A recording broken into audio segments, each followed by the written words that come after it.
મંગળકારી ગણેશોત્સવનો પ્રારંભ થઈ ચૂક્યો છે ત્યારે જામનગરમાં શ્રી ગણેશની અનોખી જ પ્રતિમાઓનું સ્થાપન થઈ રહ્યું છે। જામનગરના એક મૂર્તિકાર દ્વારા વિશેષ પ્રકારની ઇકો ફ્રેન્ડલી ગણેશ પ્રતિમા તૈયાર કરાઈ છે। 3 પ્રકારની માટીનો ઉપયોગ કરી આ મૂર્તિઓ બનાવવામાં આવી છે, જેમાં બુટવો માટી, ખેતરની કાળી માટી અને થાનની લાલ માટીનો ઉપયોગ થયો છે અને ત્યારબાદ મૂર્તિને વોટર કલરથી સજાવાઈ છે।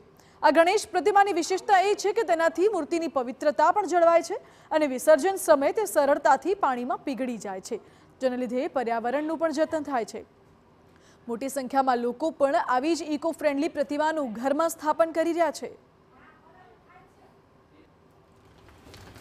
3 પ્રકારની માટી ઉપયોગ કરી છે। એક વિવાપરની જે આપણે બુટવો માટી આવે છે, થાનની લાલ માટી અને ખેતરની કાળી માટી, 3 પ્રકારની માટી મિક્સ કરી અને ગણપતિ ફરમા દ્વારા તૈયાર કરવામાં આવે છે।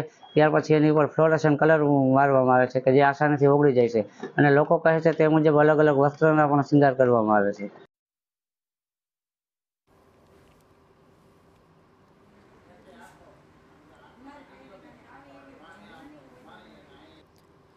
તો મંગળકારી ગણેશોત્સવનો પ્રારંભ થયો છે અને અલગ અલગ પ્રકારની ગણેશજીની મૂર્તિ, ગણેશજીના અલગ અલગ સ્વરૂપના દર્શન થઈ રહ્યા છે।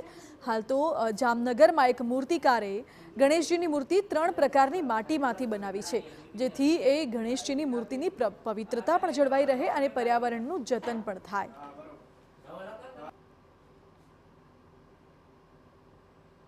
અમે વધારે પડતી માટીની મૂર્તિઓને જ પ્રાધાન્ય આપીએ છીએ, કારણ કે માટીની મૂર્તિ છે એ પાણીમાં ફટાફટ ઓગળી જાય છે અને પર્યાવરણને પણ નુકસાન કરતું નથી। તેથી આપણા સ્વચ્છ ભારત જે આપણું અભિયાન છે તે પણ જળવાઈ રહે છે।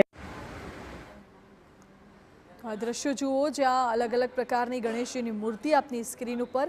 આજે ગણેશોત્સવનો દિવસ છે, લોકો પોતાના ઘરમાં ગણપતિ લાવતા હોય છે અને શાળ શણગાર કરીને પૂજા અર્ચના કરતા હોય છે।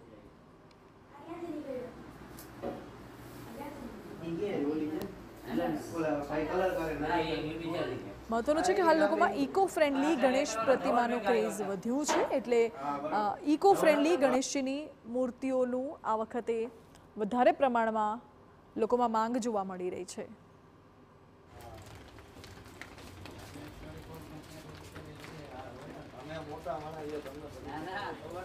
અને આજે ગણેશોત્સવનો તહેવાર છે, લોકો પોતાના ઘરમાં ગણેશજી લાવીને તેની સ્થાપના કરતા હોય છે, ત્યારે હવે આપને એ પણ બતાવવું છે કે આજના દિવસમાં ગણેશ સ્થાપન અને પૂજા માટેના કયા કયા મુહૂર્ત